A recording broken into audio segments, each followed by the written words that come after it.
大家好，我是老李，今天和大家分享一下关于摄影色彩中的单色摄影。单色摄影并不是单纯的黑白摄影，也包括彩色摄影作品，不过是彩色以一种主基调占领整个画面，或者是以一种色彩取代黑灰白里面的黑与灰罢了。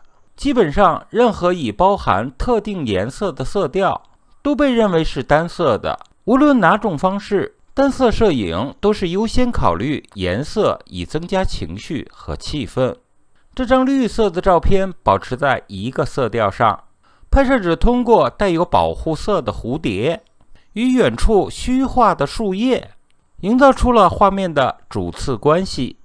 从某种意义上说，单色绿色可以让摄影师创造出浓郁的图像，吸引我们的眼睛和情感。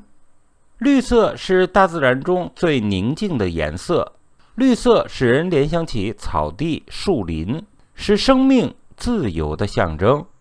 这幅作品通过明与暗的变化，增加了植物的立体感与生动性，使整个画面充满活力。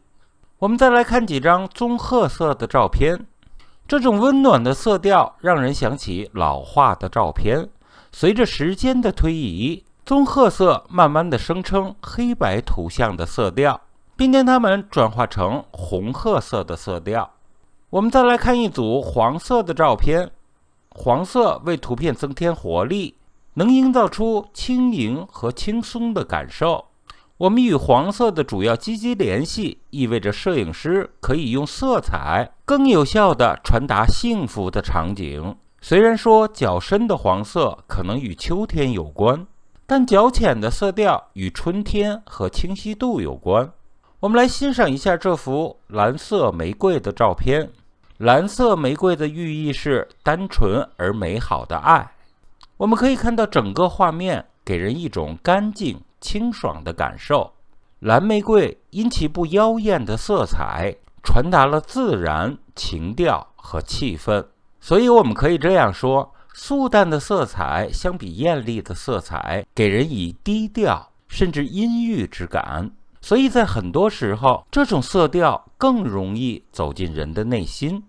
暮色降临，在茂密的树林中，光线渐渐地变暗，色彩也变得暗淡迷离。拍摄者利用暗淡的光线刻画景物，获得蓝色调的效果，渲染暮色的意境。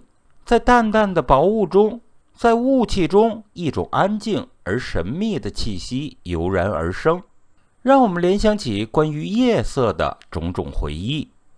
这幅作品拍摄者利用天空与白雪的色调和亮度上的相近性来营造出高调的效果。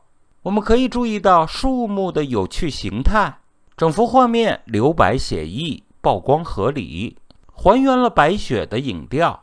拍摄者利用天地一色的氛围，通过简洁的画面构图、真实的色调还原，获得了主体突出、意境生动、充满情趣的表现效果。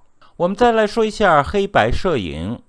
我们知道黑白摄影作品不能像彩色照片那样可以通过色彩去吸引人的注意力，而完全要靠黑白灰的过渡和层次的细腻来表现事物。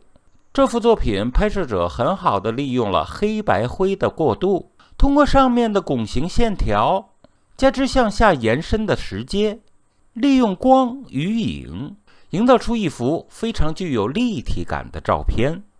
接下来，我们用著名的法国摄影师的一段话来结束本期节目。我们今天生活在一个色彩太多的世界里，彩色只是细节，会让人注意照片里太多的小故事。黑白摄影是一种过滤，能突出精髓，让人一眼进入你的氛围，你的主题。